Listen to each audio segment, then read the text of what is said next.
یک مدل با مدل کار میکنیم. پیش از کار کردن مدل رو به خاطر بیاریم. مدل چی بود؟ چیزی که میدونید مدل همه وقت همه رقم ها از مدل با چی میبراید؟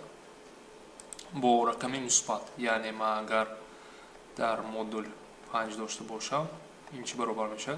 5.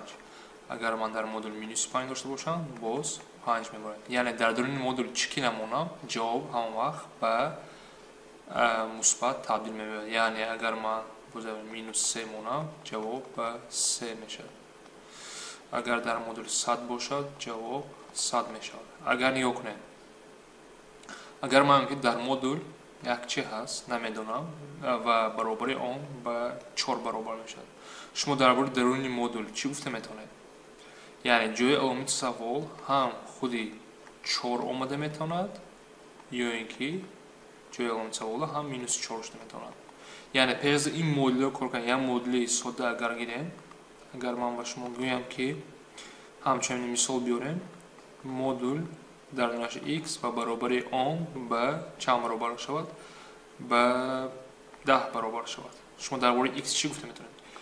x هم مثبت شدنش ممکن در درون مدل یا اینکه x منفی شدنش ممکن. یعنی بعد مدل گرفتن جواب هم که مثبت دو نمود جواب شدنش ممکن، یا پلوس 10 یا مینوس 10. و اکنون بیایید به کار کنیم مثال ما. وقتی که شما این مثال رو کنید همه خیلی فکر کرده میتوانید. یعنی در مدل من x مینوس 2 دارم، x مینوس 2 دارم و برابر 1. باز من در این مدل نگاه نکرده در درون یک ifade است. همین ifade یعنی دو نمود شدنش ممکن. بیایم ifade رو بگیم. همین ifade هم برابر 1 شدنش ممکن یا اینکه برابر مینوس 1 شدنش ممکن. دو نمود جواب دارم و هر دوی آنها رو کار میکنم. یعنی در این ifade گفتم در این ifade در اصل چی است؟ x مینوس 2 برابر 1 است یا اینکه x مینوس 2 برابر مینوس 1 است. در اینجا دو مدل به وجود آمد، یعنی دو نمود جواب دارم و اگر این مدل رو کار کنم از اول چی می شود؟ x برابر 3 می شود. از اینجا x برابر مینوس 1 جمع 2 برابر 1 می شود. و از سوال میگه که حاصل جمع ریشه ها، یعنی من دو ریشه دارم آنها رو جمع میکنم. یعنی 3 جمع 1 ریشه 1 و 2 3 جمع 1 برابر چند می شود؟ 4 می شود. این بود نمودی سوال کار کردن. یا اینکه میتونید دویم رو، این دویم رو که خطی است، دویم رو هم استفاده برده میتونید. دویم رو چی است؟ هر دو طرف رو به کوادرات میگیرم. هر طرف رو اگر کوادرات گیرم من باید بار اگر نویسم x مینوس 2 برابر 1. اگر هر طرف رو کوادرات گیرم این مدل چی می شود؟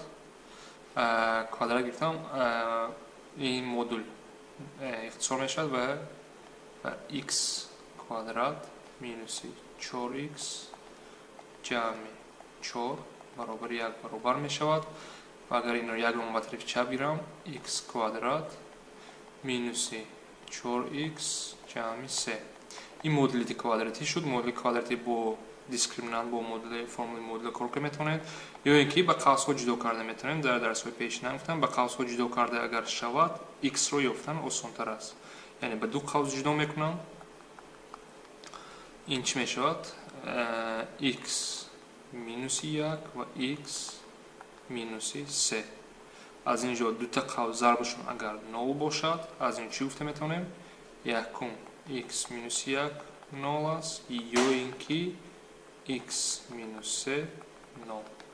از یکم ریشه x برابر 1 است یکم ریشه و دوی ریشه 2 برابر 3 است. با حاصل جمع این دو ریشه به چی برابر می شود؟ به 4 برابر می شود.